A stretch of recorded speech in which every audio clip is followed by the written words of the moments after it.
Good morning students. आज का जो नया टॉपिक है वो 1.3 जो है सब टॉपिक चैप्टर पोल्यूशन का, एयर पोल्यूशन का।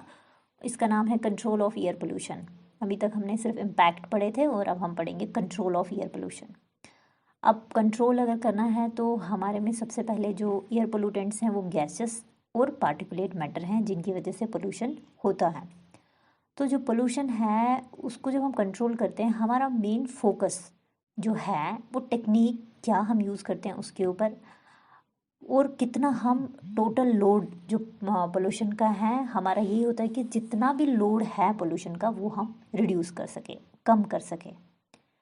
जो कंट्रोल ऑफ इमिशन, बाहर जो भी पोल्यूटेंट या पोल्यूशन जो निकल रहा है उसको हम किस तरीके से कंट्रोल करते हैं, तो उसके लिए हम सबसे पहले, हमारा तरीके बहुत सारे हैं बट हमारा जो सबसे मेन पॉइंट है, सबसे पहले हम कोशिश करते हैं जो कंट्रोल एट अ सोर्स, जहाँ से भी पोल्यूटेंट निकल रहा है, पोल्यूशन निकल रहा है, एयर पोल्यूशन, एयर में जो भी पोल्यूटेंट निकल रहा है वो हम एट ए सोर्स ही उसको कंट्रोल करें।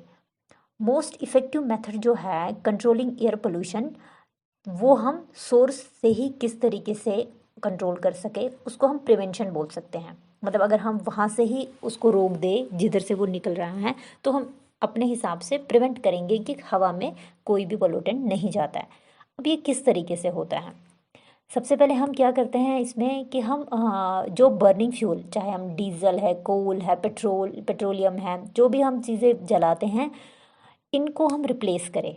हम फ्यूल ना जलाएं बल्कि इनकी जगह हम इलेक्ट्रिसिटी का यूज़ करें, सोलर एनर्जी का यूज़ करें, विंड एनर्जी का यूज़ करें, टाइडल एनर्जी के यूज़ करें, तो बर्निंग फ्यूल हमें जलाना ना पड़े। जब फ्यूल नहीं जलेगा तो हमारे यहाँ से कोई पोल्यूटेंट निकलेगा नहीं, क्योंकि फ्यूल के जलाने से बहुत सारे गैसेस और बहुत सारे, आप डस्ट देखो, आप सल्फर डाइऑक्साइड, नाइट्रोजन डाइऑक्साइड, ये सारे टाइप के पोल्यूटेंट्स निकलते हैं, हवा में जाते हैं और हमारे एयर को पोल्यूट करते हैं। बट अगर हम बर्निंग फ्यूल जो हैं रिप्लेस करें उसको इलेक्ट्रिसिटी से और सोलर एनर्जी से, वो वाली एनर्जीज हम यूज़ करें जो रिन्यूएबल हैं, तो हम जो भी पोल्यूटेंट हवा में जाता है हम उसको रोक सकते हैं सोर्स से ही। नेक्स्ट क्या कर सकते हैं हम, कि जो भी फ्यूल बर्निंग प्रोसेस है हम उसमें इम्प्रूवमेंट लाएं। हम कहीं खुले में ना जलाएं, अगर कहीं पे भी जला रहे हैं तो हमें जो भी इमिट हो रहा है हम उसको जो हवा में जाए उसको रोक सके पहले ही, और हवा में जो भी इमिशन हो रहा है वो प्यूरिफाई होकर ही चला जाए। तो हम खुले में कोई चीज़ इस तरीके से ना जलाएं कि डायरेक्टली कांटेक्ट हो पोल्यूटेंट का हवा के साथ। थर्ड पॉइंट ये है कि जो भी पोल्यूटेंट हैं उसको कोशिश करनी चाहिए डिस्पर्शन का, मतलब जितना चीज़ डिस्पर्स होके जाता है वो कम इफ़ेक्ट करता है। अगर एकदम से सारा बल्क में चला गया तो वो ज़्यादा अमाउंट में हार्म करता है हमारे ईयर को। जितना हो सके पोल्यूटेंट को डाइल्यूट करो, डाइल्यूशन, डिस्पर्शन, तो उसकी वजह से हवा में कम जाएगा और हमारा जो हवा है वो प्रोटेक्टेड रहेगा। मगर जो ये टेक्निक्स हैं, ये जो मेजर्स हैं, ये यूज़फुल तो हैं मगर थोड़ा लिमिटेड एक्सटेंट के लिए, हम बहुत ज़्यादा तक तो नहीं कर सकते हैं इसको यूज़। इसीलिए हमें कुछ इक्विपमेंट्स यूज़ करने पड़ते हैं जो डिवाइसड होते हैं, इसीलिए कि हम कंट्रोल कर सके एयर पोल्यूशन को। अब जब हम कंट्रोल एट ए सोर्स जितना भी हमसे हो सकता है वो तो हम करते हैं, बट हमें डिवाइसेस यूज़ करने पड़ते हैं। अब जो use of devices to control the air pollution जो है, मोस्ट इफ़ेक्टिव मेथड जो है इसमें कि हम रिड्यूस कैसे कर सके पोल्यूटेंट्स को, वो सबसे पहले तो मैंने बता दिया कि हम सोर्स से ही रिड्यूस कर सकते हैं, जहाँ से निकल रहा है। अब जहाँ से निकल रहा है अगर हम कंट्रोलिंग डिवाइस वहीं पे इंस्टॉल करें और वहीं से रोक दे किसी भी पोल्यूटेंट को हवा में जाने के लिए, तो हमारा काम आसान होगा। तो हमारा जो फर्स्ट पॉइंट है वो भी हम अचीव कर पाएंगे। अब जो भी हम कंट्रोलिंग डिवाइस यूज़ करते हैं, कोई भी करेक्ट ट्रीटमेंट डिवाइस जो हम भी यूज़ करते हैं, जो भी हम सिलेक्ट करते हैं कंट्रोल करेक्ट ट्रीटमेंट डिवाइस, उसके लिए हमें चाहिए, उसके लिए मैच करना पड़ता है कि जो पोल्यूटेंट है उसका क्या करेक्टरिस्टिक्स है, वो कैसा है, वो गैसेस है, वो केमिकल वाला है, वो पार्टिकुलेट वाला है, वो लिक्विड वाला है, वो कैसा है, उसका क्या करेक्टरिस्टिक्स है पोल्यूटेंट का, और जो कंट्रोलिंग डिवाइस हम यूज़ कर रहे हैं उसके क्या फीचर्स हैं।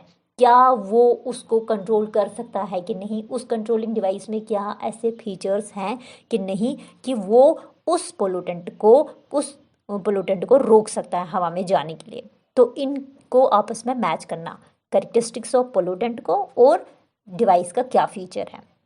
अब जो डिवाइस का फीचर और जो पोल्यूटेंट का साइज है, इस तरीके से हम दो टाइप के मतलब डिवाइसेस होते हैं जिसकी वजह से हम पोल्यूटेंट को कंट्रोल कर सकते हैं। एक डिवाइस होता है to control the particulate pollutants. Particulate एक टाइप का डस्ट आप ले लो, छोटे छोटे डस्ट पार्टिकल्स सॉलिड जो फॉर्म में होते हैं, जो वेट फॉर्म में नहीं होते हैं या गैसेस फॉर्म में नहीं होते हैं। तो वो पार्टिकुलेट वो पोल्यूटेंट के लिए वो डिवाइस जो पार्टिकुलेट पोल्यूटेंट को कंट्रोल कर सके, एक वो डिवाइस बनेगा। दूसरा डिवाइस हो गया जो कंट्रोल कर सके गैसियस पोल्यूटेंट को, जो गैस निकलता है उसके लिए जो डिवाइस यूज़ किया गया है वो दूसरा डिवाइस है, वो कंट्रोल करता है गैसियस पोल्यूटेंट को। अब जो हम पहला पढ़ेंगे वो है control device for particulate pollutants. वो डिवाइस जो हमको पार्टिकुलेट पोल्यूटेंट को लिबरेट इमिशन होने में रोक देगा उसको, और हमारी हवा में जो भी इमिशन होगी एयर की वो एकदम क्लीन होनी चाहिए। बाकी जो भी उस हवा में गंदगी होगी, डस्ट होगा, कुछ भी चीज़ होगा, सॉलिड मटेरियल जो भी होगा वो सेटल डाउन कहीं हो जाए, और बाकी जो एयर हो जो लिबरेट हो वो प्यूरिफाई होके ही बाहर लिबरेट हो। तो सबसे पहला जो हम ये पढ़ेंगे तो इसका जो सबसे पहला है वो है ग्रेविटी सेटलिंग चैम्बर्स। ठीक है, ग्रेविटी सेटलिंग चैम्बर्स जो हैं, अब जो ग्रेविटी सेटलिंग चैम्बर्स हैं इसमें क्या होता है, आप अगर देखोगे, मैं डायग्राम भी आपको पेज दूंगी, वो एक आप देख लो, उसमें क्या होता है, ये एक टेक्निक होती है। वो डायग्राम जो आप देखोगे वो आपको नीचे लगेगा, एक नीचे से एक कंटेनर जैसा है। वो टेक्निक यूज़ की जाती है to collect the solid particles, to collect the solid particles. जब हम इसमें डस्ट लेडन एयर डाल देते हैं, पास करते हैं इस चैम्बर में से, एक लो वेलोसिटी से अगर चैम पास करना होता है इसमें, तो जो डस्ट का पार्टिकल है 40 से लेकर 100 ये माइक्रोमीटर डायामीटर होता है उस डस्ट पार्टिकल का, वो सेटल डाउन हो जाता है इस चैम्बर में।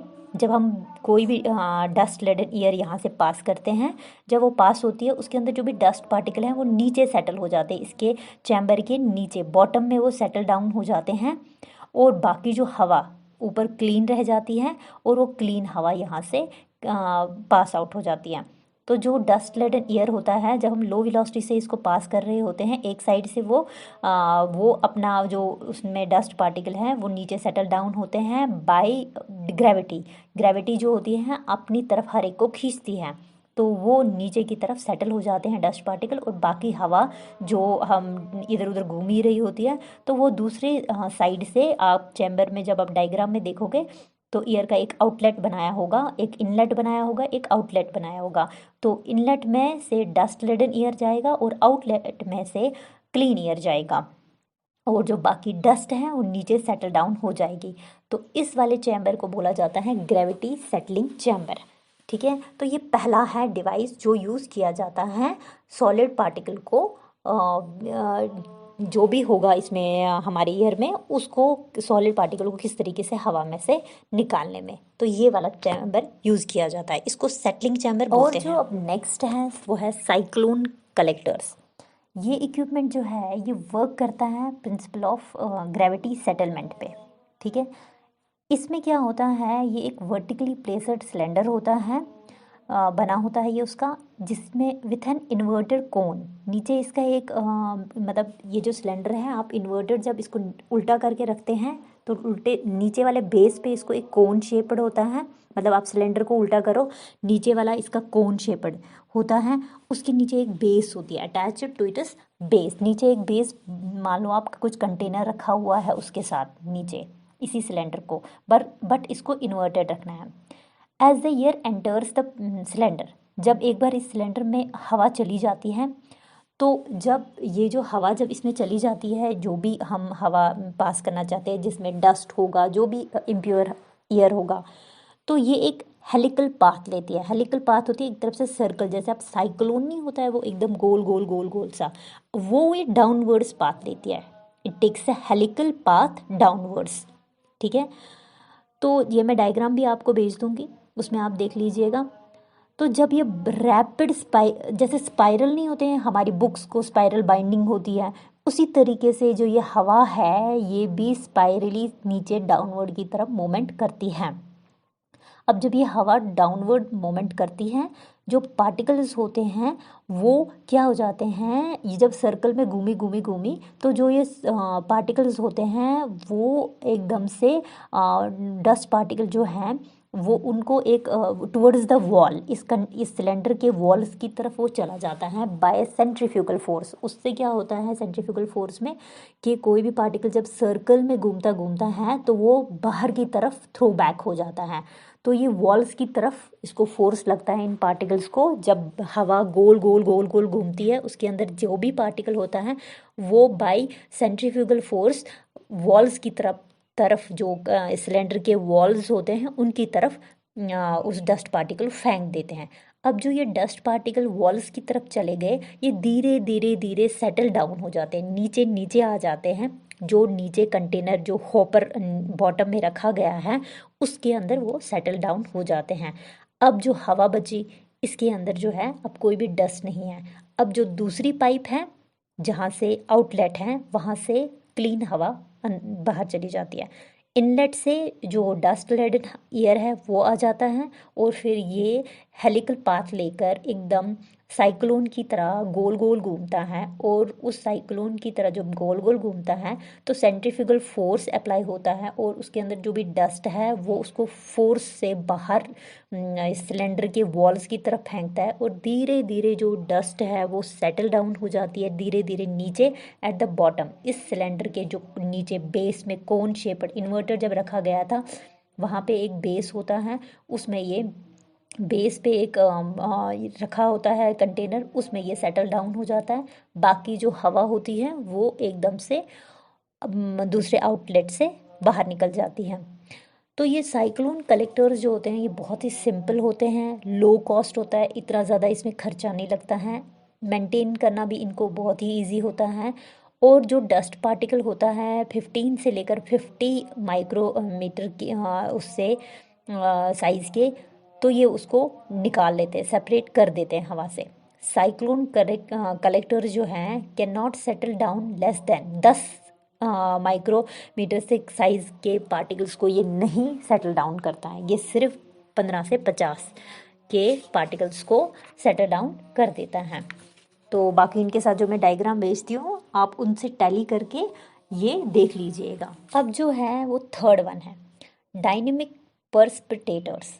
इन डायनेमिक पर्सपिटेटर्स डस्ट पार्टिकल्स जो होते हैं हवा में इनको कंसंट्रेट किया जाता है on the rotating blades from where they are collected on a concentrated stream.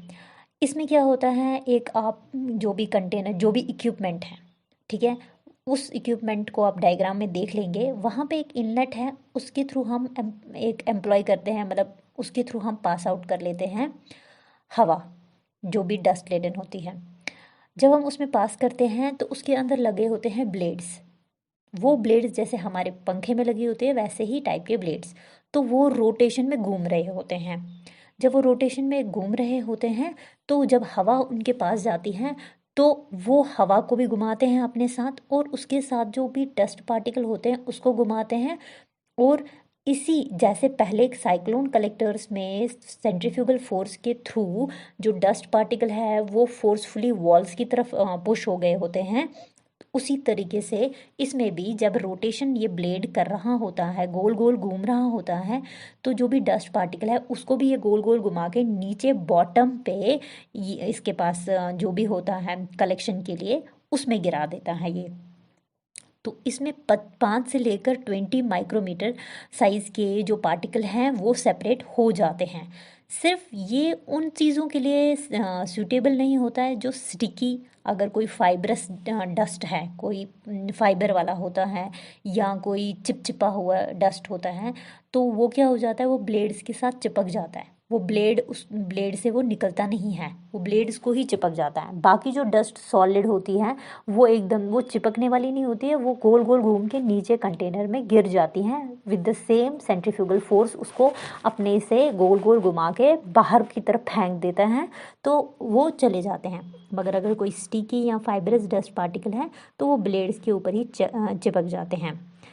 तो ये भी सेम सेंट्रीफ्यूगल फोर्स की तरीके से जो ये रोटेट कर रही होती है ब्लेड्स, तो वो उन डस्ट पार्टिकल्स को नीचे सेटल डाउन करवाती है उसी कंटेनर में, उस जो हमारा इक्विपमेंट्स होते हैं। और बाकी इसी के पास एक आउटलेट होता है जिधर से जो प्योर एयर होती है वहाँ से वो बाहर निकल जाती है। इनलेट से डस्ट लेडन हवा आती है और ब्लेड्स उसको गोल गोल घुमा के डस्ट को नीचे फेंकती है, और जो अच्छी हवा होती है, क्लीन एयर होती है, वो बाहर आउटलेट से निकल जाती हैं। तो ये जो फ़िलहाल मैंने आपको ये 3 पढ़ाए हैं आपको आज टेक्निक्स, जिससे हम पार्टिकुलेट पोल्यूटेंट्स को जो भी एयर में होता है उसको ठीक कर सकते हैं, एयर को साफ़ कर सकते हैं। तो सबसे पहले हमने सेटलिंग चैम्बर पढ़ाया, और फिर दूसरा साइक्लोन कलेक्टर्स पढ़ाए, तीसरा हमने डायनेमिक परस्पेक्टेटर्स पढ़ाए। अभी इसके और 3 हैं जो हम नेक्स्ट लेक्चर में पढ़ेंगे। फ़िलहाल के लिए इतना ही काफ़ी।